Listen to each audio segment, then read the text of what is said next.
ఆవిడకాయ ముక్కలు ఆవకాయకి కావాల్సింది ఎన్ని కాయలు? పావు కిలో ముక్కలు అంటే సుమారు ఒక చిన్న కాయ. అదే పాల డబ్బా ఉంటాయి కదా, మనం బియ్యం కొలుచుకుంటాం, ఆ డబ్బాడు ముక్కలు ఇవి. దానికి ఇది మెంతు పొడి, మెంతులు 3 స్పూన్లు ఆవాలు వేసి అవి మిక్సీ పట్టి 2 స్పూన్లు పొడి వేయాలి. ఇందులో 2 స్పూన్లు పొడి, 2 స్పూన్లు మెత్తడుప్పు, 2 స్పూన్లు కారం, 3 వేసి తగినంత నూనె పోసి కలపాలి. మెత్తనుప్పే, కల్లుప్పు వేస్తే రోజు కలపాలి. పెద్ద స్పూన్ కాబట్టి 1 స్పూన్ వేసుకోవచ్చు, చిన్నదైతే 2 స్పూన్లు పోయాలి.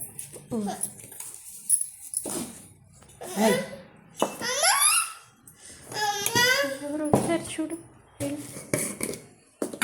ఉప్పు కారం సమానమా? 3 సమానం.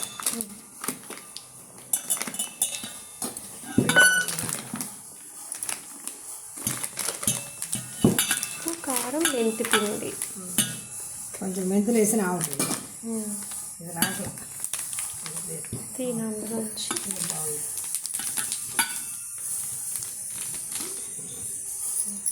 ఇది మూలకాయనా ఇది పొందుకు జాగ్రత్త తీసుకోవాల్సి వస్తుంది. 3 మ్యాంగోస్ అండి.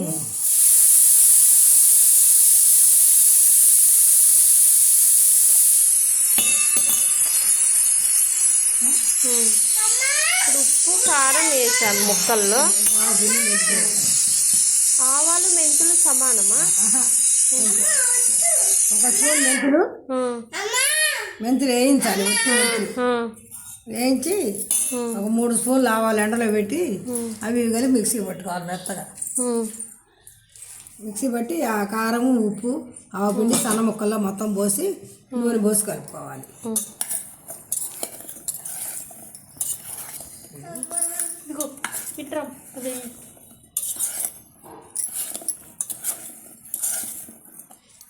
ఫస్ట్ ఈ బాగా కలిసాక అప్పుడు నూనె పోసుకోవాలి. అంటే నూనె పోసినా ఇటైతే మనకి ఇబ్బంది లేకుండా నూనె పోసుకోవాలి. వేరుశనగ పోయాలి.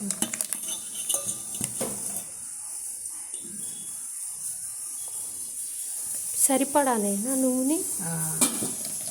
సరిపడంటే బాగా కలుపుకుంటే కొంచెం ఒక అరగంట అయిన తర్వాత నీళ్ళు వస్తుంది. సరిపోతే సరే ఉంది, లేదా కొంచెం నూనె పోసుకోవచ్చు. టేస్ట్ చూసుకుని దాన్ని బట్టి పెడతారు. కరెక్ట్గా ఓకే చేయం పోయకుండా.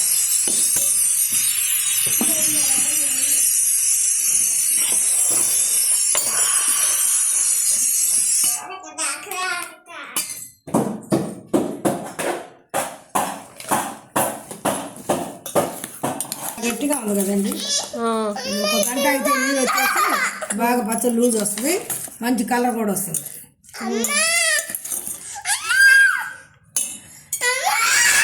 ఇంకా కొట్లలాగా మనమేమో ఆర్టిఫిషియల్ రంగులు కలుపుకోవాలి. ఆ కారం రంగే దిగుతుంది. 1 గంట అయితే నీరు వచ్చి కలర్ వస్తుంది. అప్పుడు టేస్ట్ చూసుకుని వాడుకోవడం. ఇంకా అన్నీ సరిపోతాయి, కరెక్ట్ కొలతలు. ఇవి అన్నంలో ఒక్క దాంట్లోనే తింటారా? ఇంకా లేకపోతే ఇందులో అయినా పెట్టుకోవచ్చు? అట్లలో అట్లు వేసుకుంటారు, బీపు రవ్వ ఉప్మాలో వేసుకోవచ్చు. బీపు రవ్వ పిండి చేసుకుంటాం కదండి, దాంట్లో బాగుంటుంది.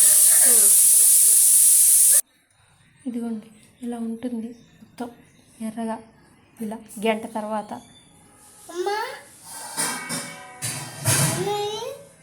మీకు ట్రై చేయండి.